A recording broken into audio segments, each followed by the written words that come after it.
Kita beralih ke informasi lainnya, pemirsa. Dewan Kehormatan Penyelenggaraan Pemilu menggelar sidang pemeriksaan dugaan pelanggaran kode etik penyelenggaraan pemilu terhadap Ketua KPU RI Hasyim Asyari. Sidang digelar secara tertutup di ruang sidang DKPP Jakarta pada Senin pagi. Hasyim Asyari tiba di gedung DKPP Jakarta pukul 9.50 waktu Indonesia Barat untuk menghadiri sidang. Namun Hasyim Asyari menolak untuk memberikan pernyataan kepada awak media.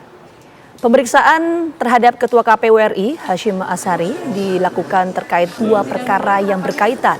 Perkara pertama diadukan oleh Ketua Perkumpulan Pemuda Keadilan, Dendi Budiman, sedangkan perkara kedua diadukan oleh Ketua Umum Partai Republik I, Hasnaini. Dalam perkara pertama, pemirsa, pengadu menduga Hasyim melakukan pertemuan dan perjalanan ke Yogyakarta bersama Hasnaini.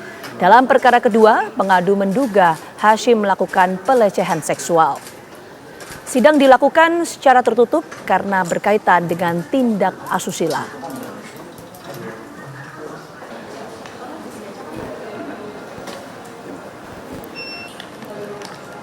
Dan untuk mengetahui jalannya sidang pemeriksaan dugaan pelanggaran kode etik penyelenggaraan pemilu terhadap Ketua KPU RI Hasyim Asyari, kita akan bergabung dengan rekan Yasmin Rahmadi. Yasmin, agenda persidangan hari ini seperti apa?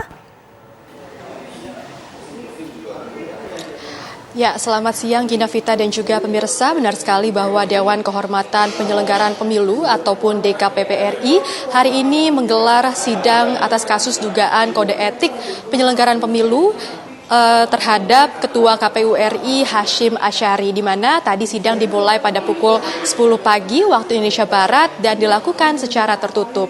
Dapat kami informasikan, Gina, Vita dan juga pemirsa, bahwa tadi Hasyim Asyari hadir di gedung DKPP RI pada pukul 9.50 waktu Indonesia Barat, di mana Hasyim Asyari ini langsung diarahkan ke ruangan kecil di depan ruang sidang utama gedung DKPP RI untuk dikoordinasi sekitar 5 menit, lalu langsung diarahkan untuk masuk ke dalam ruang sidang utama di gedung DKPP RI.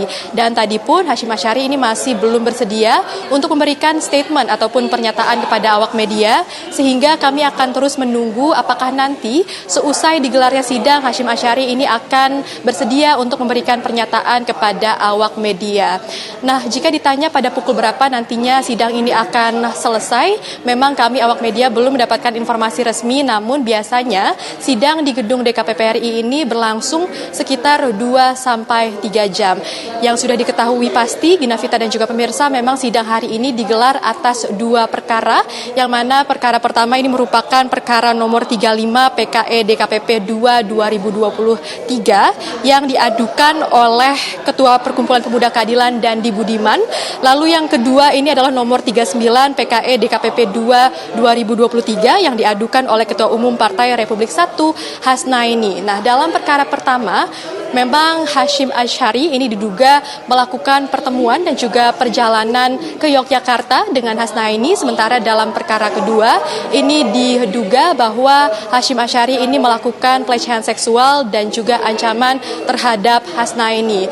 Nah, untuk agenda sidang hari ini ada beberapa agenda yang akan digelar, Gina, Vita dan juga pemirsa, yakni diantaranya adalah pemeriksaan terhadap pihak pengadu, teradu dan juga saksi-saksi dan pihak terkait, di mana memang sebelumnya pihak-pihak tersebut juga sudah dipanggil untuk menghadiri sidang hari ini, atau lebih tepatnya 5 hari sebelum sidang digelar.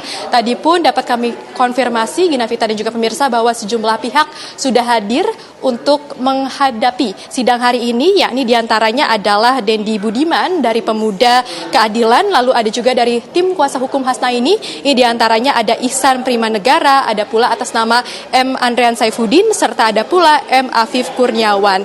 Nah, membahas mengenai kronologi dari kasus ini, Gina, Vita dan juga pemirsa, ini bermula beberapa waktu yang lalu, di mana pada saat itu beredar video dari Hasnaini yang pada saat itu mengklarifikasi pernyataannya terhadap Ketua KPU RI Hasyim Asyari, yang mana ia mengatakan bahwa ia tidak mengalami tindakan asusila ataupun pelecehan seksual yang dilakukan oleh Hasyim Asyari. Namun beberapa waktu setelahnya pihak kuasa hukum dari Hasnaini mengatakan bahwa video tersebut dibuat atas tekanan ataupun ancaman dari Hasyim Asyari yang mengatakan bahwa hal tersebut ataupun kasus tersebut ini tidak boleh ataupun tidak dapat menyebar luas ke publik.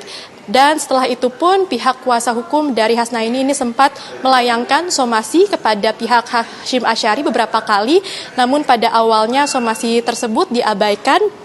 Lalu justru Hashim Asyari juga memberikan ancaman kembali kepada Hasnaini dan mengatakan bahwa jika Hasnaini tetap melapor kepada pihak DKPP ataupun pihak kepolisian, justru Hasnaini terancam dapat diberikan hukuman yang lebih berat. Sehingga hal tersebut tentunya akan dikonfirmasi pada sidang yang digelar hari ini, yang mana sekali lagi tadi dimulai pada pukul 10 pagi waktu Indonesia Barat, dan hingga kini pun Gina Vita, sidang masih terus berlanjut sehingga kami akan terus memantau situasi di gedung DKPP RI Jakarta Pusat. Untuk sementara itu kami kembalikan ke studio, Gina Vita. Baik.